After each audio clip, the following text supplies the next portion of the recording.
नमस्कार दोस्तों, मेरा नाम बंसी है और आप सभी का मेरे चैनल पर हार्दिक स्वागत एवं अभिनंदन करता हूं। आज हम एक ऐसे व्यक्ति के बारे में या एक महान विद्वान के बारे में या महान नेता के बारे में आज जानने जा रहे हैं। और उनका आपको पता ही है, कल जन्मदिन है 31 अक्टूबर को। इसीलिए मैंने एक स्पीच के माध्यम से ये वीडियो बनाई है, यानी स्कूल में जो स्पीच देते हैं सरदार वल्लभ भाई पटेल जी के बारे में।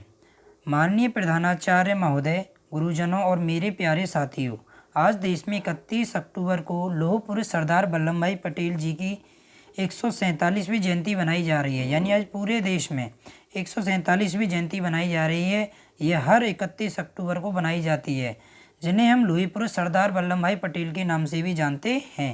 यानी लौह पुरुष इनके नाम पर, ये बचपन में ही इनको लौह पुरुष, यानी बहुत ही ये परिश्रमी थे और कठोर परिश्रमी थे। यानी एक समय की बात है, जब ये छोटे थे और इनके हाथ में थोड़ा सा यानी फोड़ा या फुंसी हो गई थी और वह बहुत उसने विकट रूप ले लिया था।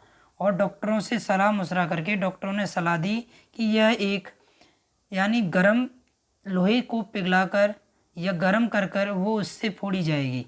तो घर वालों ने बड़ी मना की और उन्होंने भी मना किया, मगर जब नहीं कोई अगर रास्ता सूझा तो डॉक्टर ने अपना दृढ़ निश्चय किया और वहाँ जाकर यह कार्य किया। मगर जब भी जो डॉक्टर था उसके हाथ कँपा रहे थे, मगर क्या हुआ, जैसे जैसे तैसे करके वो वहाँ पहुँच तो गया, मगर वो उसको लगा नहीं पाया। और सरदार वल्लभ भाई पटेल जी ने ही अपने हाथ में लेकर उस छड़ी को और अपने हाथ से उस फोड़े को फोड़ लिया। यानी उन्होंने अपने एक पीड़ा को सहते हुए, यानी इससे पता चलता है कि वो कितने बड़े महान और एक कठोर परिश्रमी व्यक्ति हैं। ऐसे उनके नाम पर ये लौह पुरुष उपाधि लगी थी।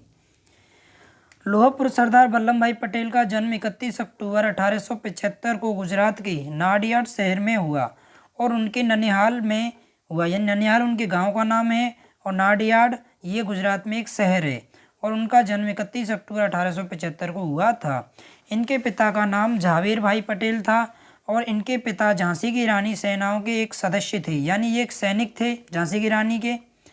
और इनकी माता का नाम लाडवा पटेल था। इनकी माता का नाम था लाडवा पटेल। इन्होंने प्राइमरी की शिक्षा कारमसद में ही प्राप्त की और बचपन में ही इनके परिवार ने इनकी शिक्षा पर विशेष ध्यान दिया। और 1893 में 16 साल की आयु में ही इनका विवाह झावेरवा के साथ कर दिया गया। यानी इनकी शादी 16 साल की उम्र में ही हो गई थी और इनकी पत्नी का नाम झावेरवा था। इन्होंने अपने विवाह को अपनी पढ़ाई के रास्ते में नहीं आने दिया। यानी इन्होंने शादी के बाद भी बहुत पढ़ाई की और अपना नाम किया। 1897 में 12 साल की उम्र में ही इन्होंने मैट्रिक की परीक्षा पास कर ली। यानी जब 16 साल की उम्र में इनकी शादी हो गई थी झावेरवा बाई के साथ, तो उन्होंने 1897 जब 22 साल के जब हो गए थे, इन्होंने मैट्रिक की परीक्षा पास कर ली और 1900 में जिला अद्विकता की परीक्षा में उत्तीर्ण हुए और इन्होंने वकालत करने की अनुमति मिल गई। इनको क्या वकालत करने की अनुमति मिल गई और ये पेशे से वकील थे बहुत बड़े। इन्होंने गोधरा में वकालत की प्रैक्टिस शुरू कर दी सरदार वल्लभ भाई पटेल जी ने।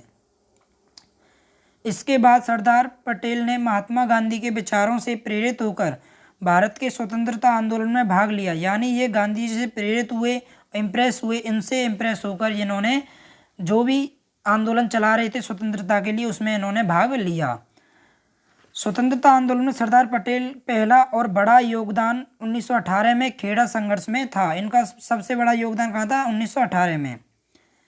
1928 में हुए बारदौली सत्याग्रह में किसान आंदोलन का सफल नेतृत्व भी किया। जब ये जो बारदौली में एक सत्याग्रह हुआ था, यहाँ पर ही इनके नाम पर सरदार की उपाधि लगी थी। जब ये यहाँ पर गए थे तो ये किसानों की समस्या को सुलझाने गए थे, क्योंकि यहाँ पर समस्या क्या थी? किसानों की समस्या ये थी कि यहाँ पर जो ब्रिटिश ईस्ट इंडिया के अधिकारी थे, उन्होंने क्या किया कि इनके खेती पर, यानी किसानों की खेती पर इन्होंने टैक्स बढ़ा दिया था। क्योंकि किसान की फसलें खराब हो गई थी। वो किसान क्या कर रहे थे बेचारे, फसल की कल जन लगान को नहीं चुका पा रहे थे। इस कारण वो क्रोधित में आकर उन्होंने लगान बढ़ा दी। लगान बढ़ाने से किसानों को समस्याएं होने लग गई और वो महात्मा गांधी जी के पास गए और महात्मा गांधी जी ने सरदार वल्लभ भाई पटेल को ये कार्य सौंपा और वो सरदार वल्लभ भाई पटेल वहाँ पर गए और ये समस्याएं हल की।